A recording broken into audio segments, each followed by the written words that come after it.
So, we finally got our PC back. I finally got my PC back. And it has unfortunately been tampering with a lot of projects I've wanted to do. So I decided, you know what, fuck it, let's just do some basic bitch YouTube crap, and let's just make a fucking tier list, right? So, Baldur's Gate's been out for, I want to say, 2 months now? I think so? I don't know. I'll probably put a note in the video. So I decided, hey, let's tier list all the fucking characters, because why not? I really like this game, and I mentioned it before in my Dragon Age video, so let's go ahead and talk about it in some kind of way by rating a bunch of make-believe people. Starting off with Astarion, everyone's favorite vampire bisexual boy. I mean, I guess they're all bisexual, but you know. Astarion is an S tier. Easily. He's easily an S tier. Just based on the fact that he probably has some of the most depth out of, like, most of the characters. Like, we'll get to a few. He's not going to be the only S tier, but Astarion as a character is so much better than I thought he was going to be. Because I only played a little bit of this game in like the alpha and the beta, or when it was in early access, and I didn't really think about much of him. I'm like, oh, he's basic. He's fucking vampire. He's like the whole like vampire hot boy type of bullshit. Whatever. I don't really care that much about him. But his development, if you choose to like actually go through his development and the amount of options that are available for him in Act 3, it's insane. Like, he is by far probably he's an incredibly flawed character, but, like, I understand, like, why he acts the way he does, and, like, he's so, because he's not a good person, but you can actually, like, kind of make him on his way to be a good person, to really be, like, to have that redemption, and he earns it. He really does earn that redemption arc. Or you could just go straight in. You can just kind of like have him be like, I suffered, so I'm gonna take this power and I'm going to like fuck everybody else. This is my power now because I suffered enough. And honestly, just having that choice in this game is absolutely insane. Next up, we have Gale. Now, Gale, I'm gonna go ahead and say he's an A tier. He's not. He's like the perfect middle of the road type of character. He's like the best type of character where he's like very like, I don't want to say, I don't know if this is the right word, like basic. He's a very like generic kind of wizard type of character. But his whole thing with Mystra is interesting. I do think he does have a really cool kind of like backstory over the fact that he actually like, his whole, like, backstory with Mystra is actually really neat. It's something I was not expecting. And apparently, if you play his origin, you get even more with that. He does seem like, out of all, like, the characters that, like, with the exception of Dark Urge, he does seem like probably the best origin character, because he's the most in-between. While he is definitely more leaning on, like, the good side of things, he's definitely the most, like, even character to play as. Whereas everyone else kind of has, like, very specific character arcs and character moments that kind of, like, restrict them a little bit, at least for me. Gale is he's a decent guy. He's a very decent character. That being said, he's kind of a fucking leech at the beginning of the game, because he keeps on eating your fucking magic items, which, you know, thankfully it doesn't last forever, but it is really fucking annoying. I was doing a co-op game with some friends of mine, and we legit just got rid of them. Just because, like, it's our co-op, like, chaos run. So we're just kind of doing evil and dumb shit anyway. So we literally said, do we really want the fucking leech in the party? That being said, I do like Gale. I do think he is an interesting character. When it comes to him on the battlefield, he is pretty useful. Oh, that's another thing I forgot to mention. So, Astarion in, like, a battle is one of the most useful characters. You just constantly do fucking sneak, backstab, and spec him, like, give him a good crossbow, give him some good knives, he'll fucking just wreck shot. Gale is kind of the same way. I mean, the thing about Gale is that he suffers from all the issues, not just in Baldur's Gate, but just in D&D in general, where he's a wizard. So a light breeze could fucking take him down. Moving on. We have Halsin. I'm gonna upset some people here. Halsin's a D tier.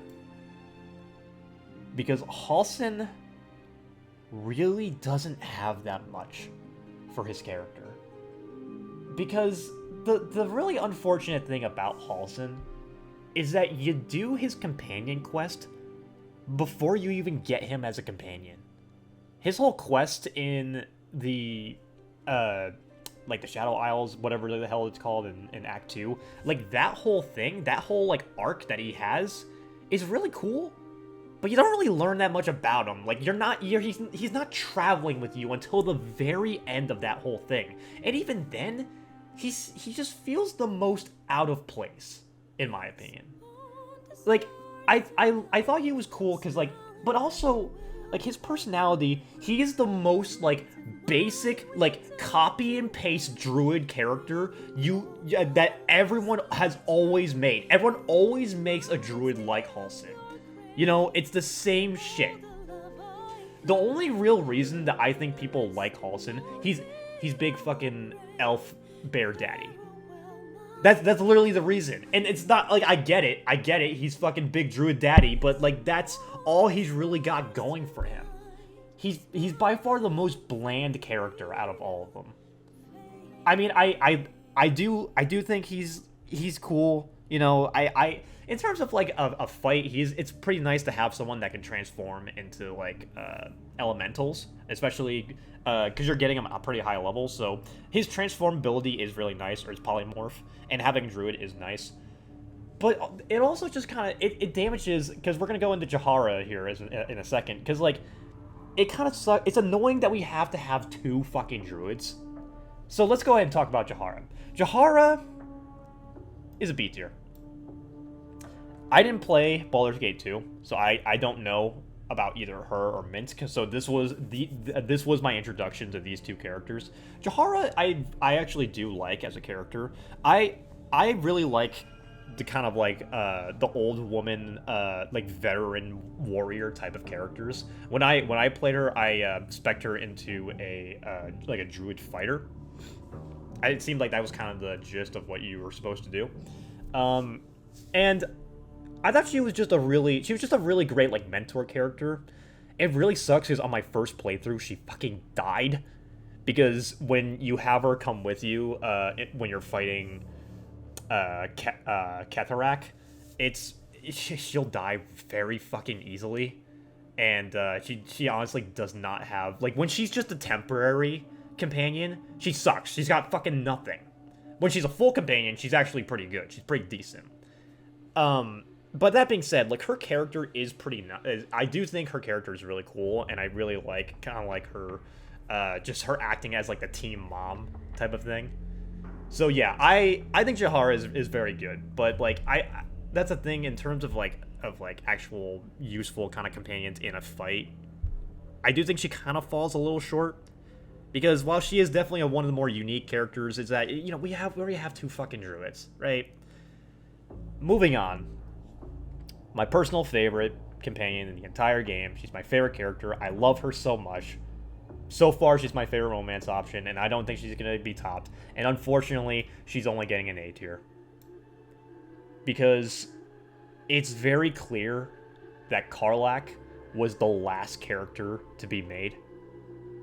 And you can kind of tell, because you look at, like, all these other characters. You look at, like, Astarion, Gale, especially Shadowheart. Like, just compare the amount of shit, how long the quest line for Shadowheart is, and then look at Karlach. And it really makes me upset. It's not, because Karlach is a 10 out of 10 character. Her story is a 7 out of 10. Her story is, like, so heartbreaking, but her character is so great. I love her demeanor. She's just so happy, and she just wants to take care of the party, and she is just the lovable, dorky barbarian lady, and she's just so much fun, dude. And it really is, I think it just couples well, like, her attitude and her, like, personality, it couples so well with her her incredibly tragic past, because her whole like, infernal engine is so heartbreaking, dude. No pun intended. But it's just, it really is. I love her character so much. I just wish we were able to get more with her. And it really upsets me. Lae'zel. Lae'zel's an S tier. I did not like Lae'zel when I first played the game, and I don't think I'm supposed to. I still think Githyanki are pretty shitty people, just if you look at like the history of what they do, and they're just objectively evil anyway. But Lae'zel, honestly, has a fantastic arc in this whole game. Just the whole fact that she has like her questioning her god, with what's going on, and like now having the new quest to free Orpheus. It is so like I was invested going through this whole thing with her. So by far one of the, in my opinion, definitely has some of the probably one of the best arcs in this entire game. Which is, it's very clear that she was one of the first characters, so that makes a lot of sense. Minsc is fine. He can go right next to Jaheira. He's fun. You know, he's just kind of like, once again, I didn't play Baldur's Gate 2. I do think the whole, I don't remember, what the fuck is the hamster's name? I don't know, like his hamster, the whole hamster joke, that whole type of thing, gets kind of old for me. So, I'm sorry if that upsets some people. Like, I think he's definitely, like, a fun character, but, like, unlike Karlach, he doesn't really have a lot of depth to him, and I don't really think he was supposed to have that much depth. Because he's just kind of like a cameo character. Like, Jaheira, to me, kind of at least has a little bit more of a stake in the plot. And the only real thing that Minsc has is that he has a tadpole in his head, which I guess is a little bit more than Jaheira, but I don't know. I don't know. He's just kind of like whatever. He's also a ranger, and I don't know, rangers are not the most useful. Rangers kind of suck, both in this game and in D&D.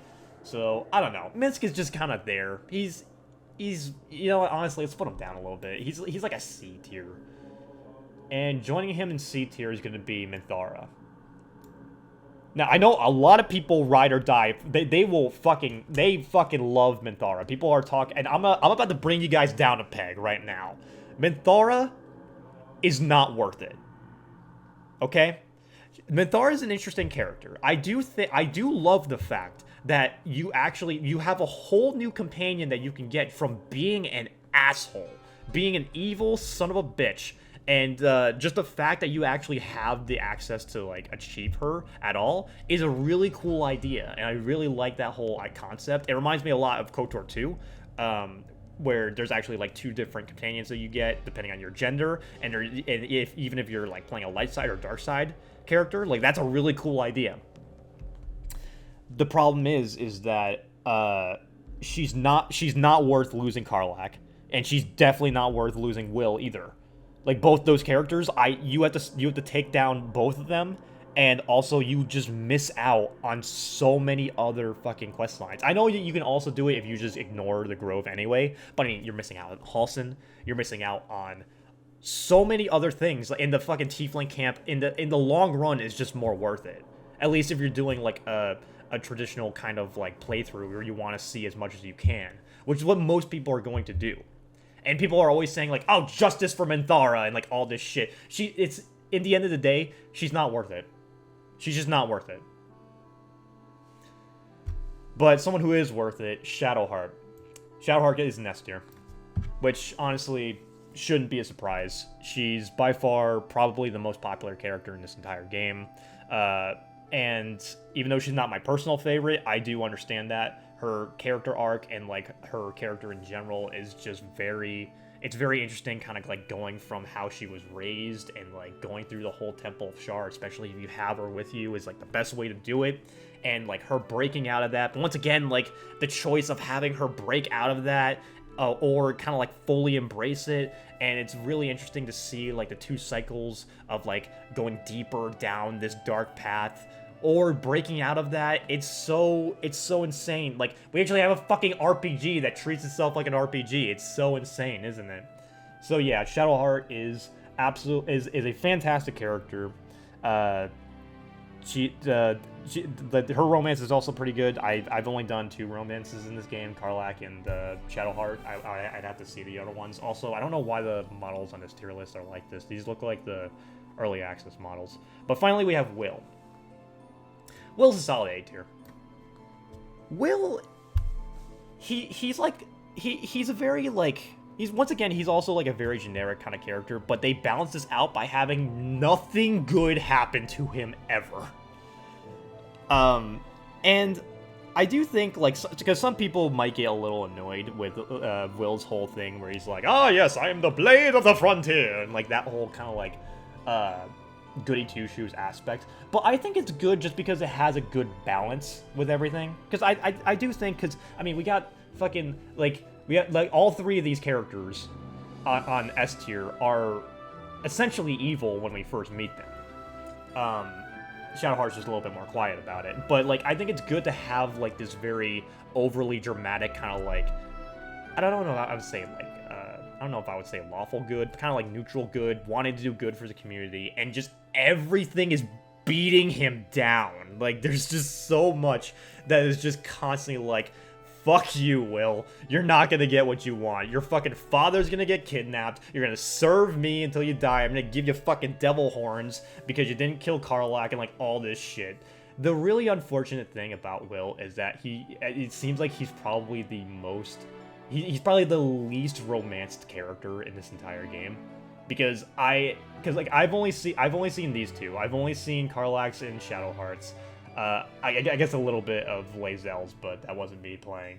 And like I've seen people talk about Gale. A lot of people love Astarion and Halsin. I haven't seen shit. I haven't seen anything on Wyll. Which, that's the thing. It's not like anyone hates Wyll. I haven't seen anyone, like, unless you're like some asshole on Nexus, on like Nexus mods, you know who you are. But that's the thing, is that, like, Wyll, he'll always be a decent character, but he'll never be anyone's favorite, I think. And maybe I'm wrong about that, but, in terms of, like, fighting, he's definitely good, but it's just kind of like the whole thing about Warlocks is, like, you're gonna use up all your short rests. The good thing about this game is that you don't have to wait as long. You don't have to, like, convince the DM, be like, hey, can we short rest, please, can we short rest? You can just short rest whenever you want. You only get 2, but at least you have it, right?